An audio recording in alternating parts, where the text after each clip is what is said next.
Olá, que Deus abençoe a sua vida em nome do Senhor Jesus. Pastor José Iremirto, passando aqui para te fazer um convite especial e trazer uma palavra de fé para o teu coração. Olha só, o nosso Deus, o Senhor Deus, eu costumo dizer isso, ele é perito em livrar o seu povo de crise.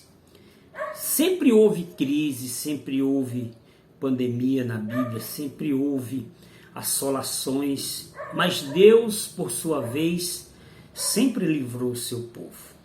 Eu quero comparar aqui um relato, refletir com você sobre Gideão, sobre o povo de Deus que estava na mão dos inimigos, permanecer e eles perdiam tudo. É uma situação bem parecida com a nossa que estamos vivendo hoje, em pleno século XXI.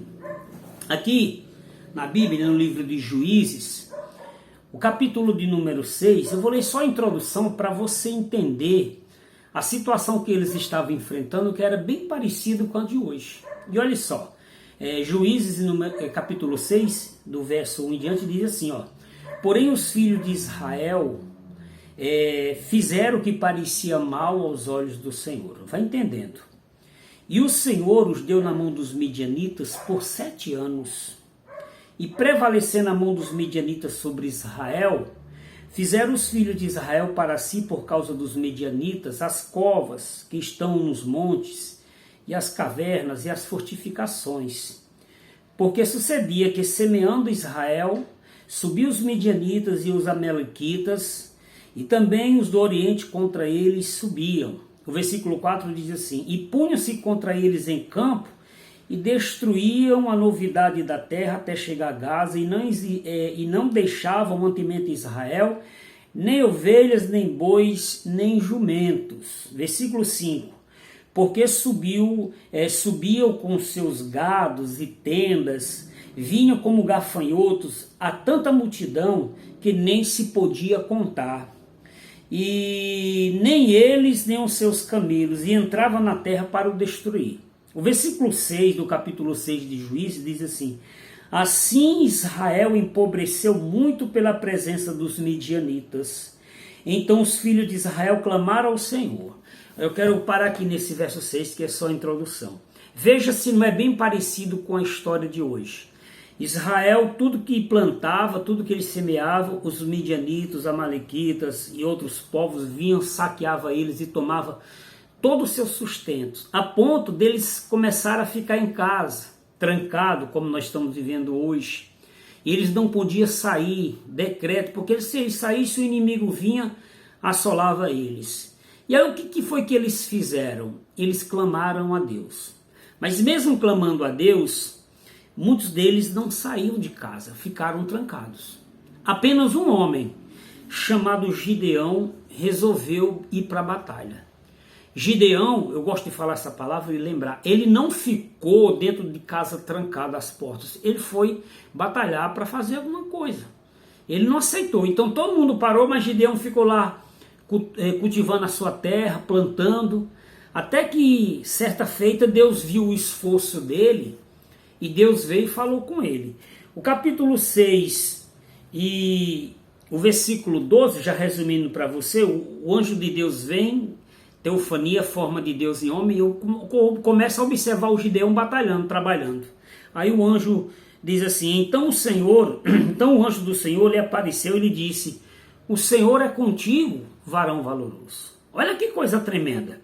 O anjo chega, começa a observar ele, começa a ver ele. Olha o versículo 11 para você entender.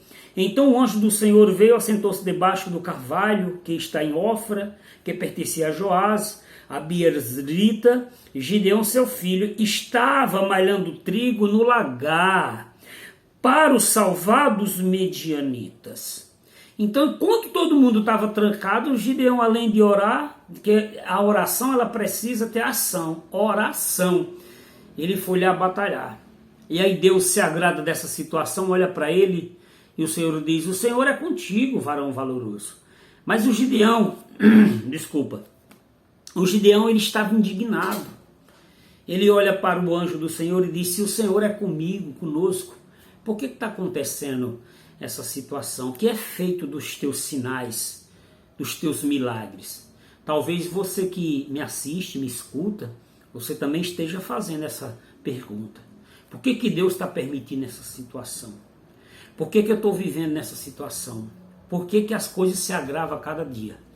Se você não observou, mas eu quero lembrar no começo, o primeiro versículo que a gente leu diz assim: porém os filhos de Israel fizeram o que parecia mal aos olhos do Senhor.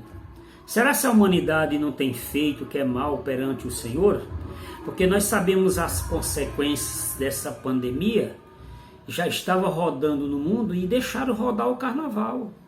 Fizeram o carnaval, eles sabiam. Essa pandemia está aí assolando, ninguém pediu para ficar em casa, aconteceu as eleições. E aí outros fatos que não quero falar de política. Eu quero que você entenda que Deus está permitindo essa situação. Mas Deus vai abençoar quem se esforça, quem não aceita, quem luta, quem batalha com o Senhor. Os outros ficaram dentro de casa trancado.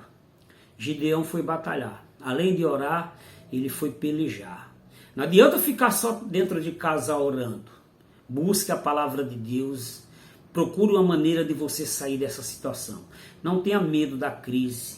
Não tenha medo da situação. Confie em Deus, porque a vitória é sua em nome de Jesus. Eu quero aproveitar o ensejo e convidar você aqui de João Pessoa. Vem estar conosco. Nós estamos com a igreja fechada. Nós não estamos ligando o som, mas nós estamos fazendo uma oração.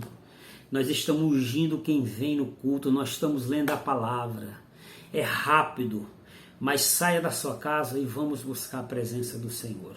Não estamos abrindo a igreja, como eu disse. As pessoas que chegam entram no portãozinho do lado.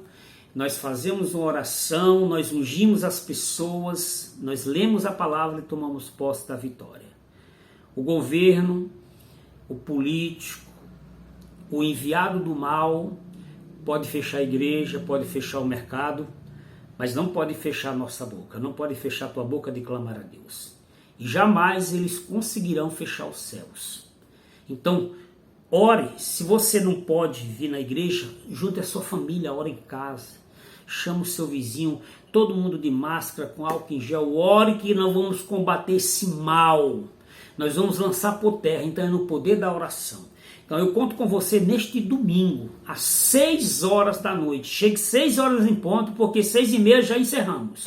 É uma palavra, um momento de oração, unja a pessoa, é meia hora, para que ela saia e receba a vitória e não fique sem cultuar, não fique em casa. E também nesta quarta-feira, como também na quarta-feira, às 7h30 da noite. Domingo às 18 horas, 6 horas da noite, e na quarta-feira às 7h30. O nosso endereço é muito fácil, Rua Coronel Benevenuto Gonçalves da Costa, 721, em Mangabeira, na Rua do Trauminha, em frente ao Mercadinho Sempre Mais. Eu, pastor José Iremito, alguns irmãos de fé, esperamos por você. Deus te abençoe, até lá e guarda essa palavra no seu coração em nome de Jesus.